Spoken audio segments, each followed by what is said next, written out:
မိတ်ဆွေစိတ်ခံစားမှုတွေဟာရှုပ်ထွေးနဲ့လွန်းလို့ထိန်းချုပ်ဖို့ခက်ခဲနေပါသလား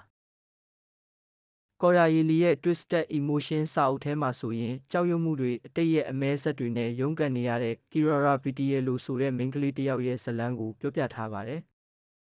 သူ့ဘဝမှာကြုံတွေ့ရတဲ့စိန်ခေါ်မှုတွေကိုသူဘယ်လိုကျော်လွှားမလဲဆိုတာကိုဆက်လက်နားဆင်ပေးကြပါနော်မိတ်ဆွေကော်ရာရီလီဟာစိတ်ကူးရင်ဆန်တဲ့ဇာတ်လမ်းတွေကိုရေးသားလေးရှိပြီးသူ့ရဲ့စာအုပ်တွေထဲမှာမိသားစုဆက်ဆံရေးတွေချစ်ချင်းမေတ္တာတွေနဲ့စိတ်ခံစားမှုတွေကိုပုံဖော်ရေးသားထားတာကိုတွေ့ရမှာပါ Twisted Emotion စာအုပ်ထဲမှာ Kirara Vitiello ဆိုတဲ့မိန်းကလေးတစ်ယောက်ကိုကာမိုရာမှာရှိတဲ့ Nino Falcone နဲ့အိမ်ထောင်ပြုပေးခဲ့ပါတယ်ဒီအိမ်ထောင်ရေးဟာမိသားစုနှစ်စုကြားမှာငြိမ်းချမ်းရေးရရှိဖို့အတွက်ဖြစ်ပါတယ်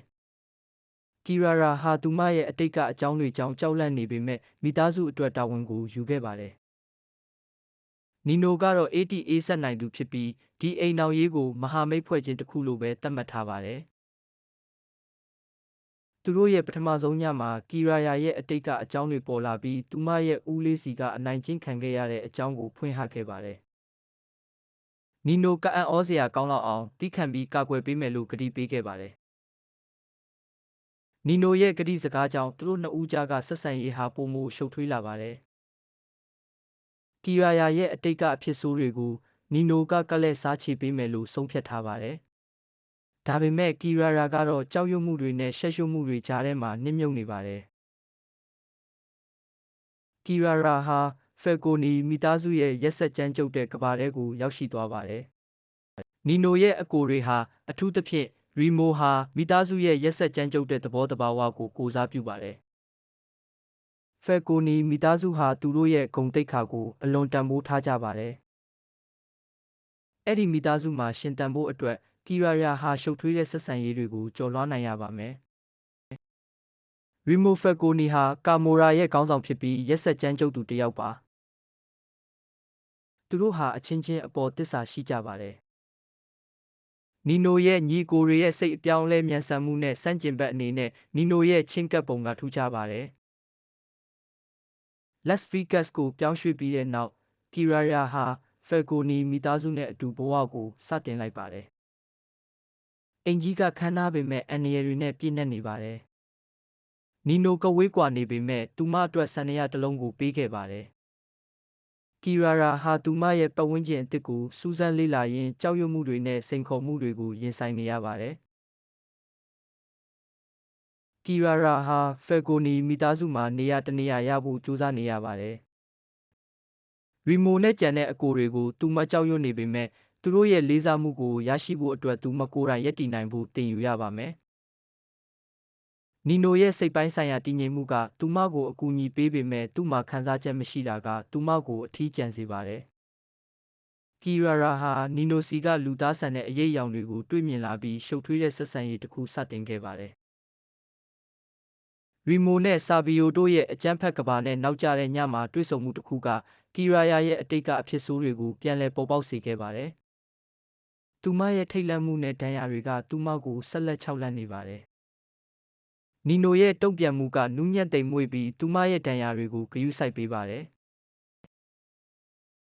ဖယ်ကိုနီမိသားစုဟာအောက်ဖစ်ကိုတိုက်ခိုက်ဖို့အစီအစဉ်တွေဆွဲနေကြပါတယ်။ရီမိုရဲ့ရက်စက်ကြမ်းကြုတ်တဲ့ဗျူဟာကရန်သူတွေရဲ့မိန်းမတွေကိုပြစ်မှတ်ထားပြီးရိုးရာကျင့်ဝတ်တွေကိုဆန့်ကျင်နေပါတယ်။နီနိုရဲ့စိတ်ကူးကရီမိုရဲ့စိတ်ခံစားမှုနဲ့ဆန့်ကျင်ဘက်ဖြစ်နေပေမဲ့သူတို့ရဲ့ကလည်းစားချေလိုတဲ့ဆန္ဒကသူတို့ကိုစီးလုံးစေပါတယ်။နီနိုကသူ့ရဲ့ငယ်ဘဝအကြောင်းကိုကီရာယာကိုပြောပြခဲ့ပါတယ်။သူ့အမေကသူ့ကိုနဲ့သူ့အကိုတွေကိုတတ်ဖို့ကြိုးစားခဲ့တဲ့အကြောင်းအဲ့ဒီအဖြစ်အပျက်ကသူ့ကိုဘလို့အေးဆက်သွားစေခဲ့တဲ့ဆိုတဲ့အကြောင်းကိုပြောပြခဲ့ပါတယ်။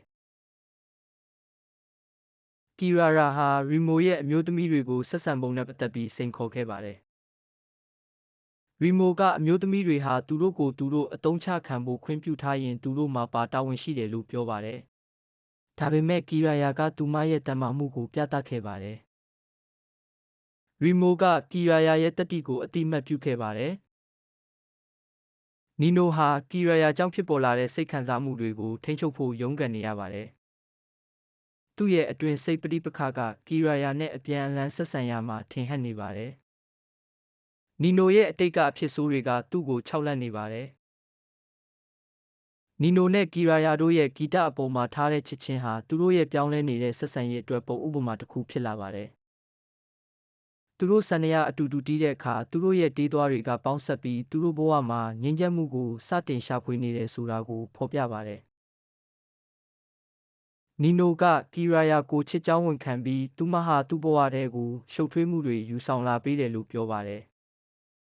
ကီရာယာရဲ့အချစ်ကသူ့ကိုပြောင်းလဲစေခဲ့ပါတယ်ကီရာယာနဲ့နီနိုဟာသူတို့ရဲ့အတိတ်ကဖြစ်ဆိုးတွေကိုအတူတကွရင်ဆိုင်ပြီးကြောက်ရွံ့မှုကင်းမဲ့တဲ့အနာဂတ်ကိုတည်ဆောက်ဖို့ဆုံးဖြတ်ထားပါတယ်နီနိုရဲ့စိတ်ခံစားမှုတွေကိုလက်ခံခြင်းနဲ့ကီရာယာရဲ့ခွန်အားသစ်တွေကအားကောင်းတဲ့နှောင်ကြိုးတစ်ခုကိုဖန်တီးပေးပါတယ်သူတို့ရဲ့ဆက်ဆံရေးဟာခွန်အားနဲ့ခံနိုင်ရည်ရဲ့အရင်းမြစ်တစ်ခုဖြစ်လာပါတယ်ကီရာရာဗီဒီယလိုဟာဖယ်ကိုနီမိသားစုမှာနေရာတနေရာရရှိဖို့ကြိုးစားနေတဲ့ငယ်ရွယ်တဲ့အမျိုးသမီးတစ်ယောက်ပါသူမရဲ့အတိတ်ကအနိုင်ကျင့်ခံခဲ့ရတဲ့အကြောင်းတွေကြောင့်အမျိုးသားတွေကိုကြောက်ရွံ့နေပါတယ်နီနိုဖယ်ကိုနီဟာကာမိုရာရဲ့ဒုတိယအကြီးအကဲဖြစ်ပြီးအေးစက်တဲ့ပုံစံနဲ့ခံစားချက်မရှိသူတစ်ယောက်ဖြစ်လူသိများပါတယ်ရီမိုဖယ်ကိုနီဟာကာမိုရာရဲ့အကြီးအကဲဖြစ်ပြီးဖယ်ကိုနီမိသားစုရဲ့ရက်စက်ကြမ်းကြုတ်တဲ့သဘောတဘာဝကိုကိုစားပြုပါတယ်ဆာဗီယိုဖယ်ကိုနီဟာဖယ်ကိုနီညီကိုတွေထဲမှာအငယ်ဆုံးဖြစ်ပြီးသူ့ရဲ့ရဲရင့်မှုနဲ့ချစ်စရာကောင်းတဲ့ပုံစံကြောင့်လူသိများပါတယ်ဖာဘီယာနိုစကူဒေရီဟာအောက်ဖစ်ရဲ့အဖွဲ့ဝင်ဟောင်းတစ်ယောက်ဖြစ်ပြီးဖယ်ကိုနီမိသားစုမှာမိသားစုဝင်အသစ်တစ်ယောက်ဖြစ်လာပါတယ်လီအိုနာဟာဖာဘီယာနိုရဲ့ချစ်သူဖြစ်ပြီးဖယ်ကိုနီမိသားစုထဲကိုဝင်ရောက်လာသူတစ်ယောက်ပါအဒါမိုဖယ်ကိုနီဟာဖယ်ကိုနီညီကိုတွေထဲမှာအငယ်ဆုံးဖြစ်ပြီးမိသားစုမှာသူ့ရဲ့နေရာကိုရှာဖွေနေဆဲပါစီစဉ်ထားတဲ့အိမ်အောင်ရေးဟာငြိမ်းချမ်းရေးအတွက်မဟာမိတ်ဖွဲ့ခြင်းတစ်ခုဖြစ်ပါတယ်ကီရာယာရဲ့အတိတ်ကအဖြစ်ဆိုးတွေဟာသူမရဲ့ဆက်ဆံရေးတွေကိုပုံဖော်ပေးပါတယ်မိသားစုအပေါ်ထားတဲ့တစ္ဆာစောင့်သိမှုကဇလန်းကိုမောင်းနှင်နေတဲ့အင်အားတစ်ခုဖြစ်ပါတယ်မိတ်ဆွေဒီစာအုပ်ထဲမှာဆိုရင်ချစ်ချင်းမေတ္တာနဲ့ရင်ဆိုင်ခြင်းအပြင်ဘဝရဲ့အတိတ်ကအမဲဆက်တွေကိုပျောက်ကင်းအောင်ဘယ်လိုလှုပ်ဆောင်နိုင်လဲဆိုတာကိုသိရှိနိုင်ပါတယ်ကိုယ့်ရဲ့အားနည်းချက်တွေကိုရင်ဆိုင်ပြီးမိသားစုရဲ့တန်ရောစင်ကိုတန်ဖိုးထားဖို့တိုက်တွန်းခြင်းပါတယ်နောက်ထပ်စိတ်ဝင်စားစရာစာအုပ်တွေနဲ့ပြန်ဆုံတွေ့ကြမယ်နော်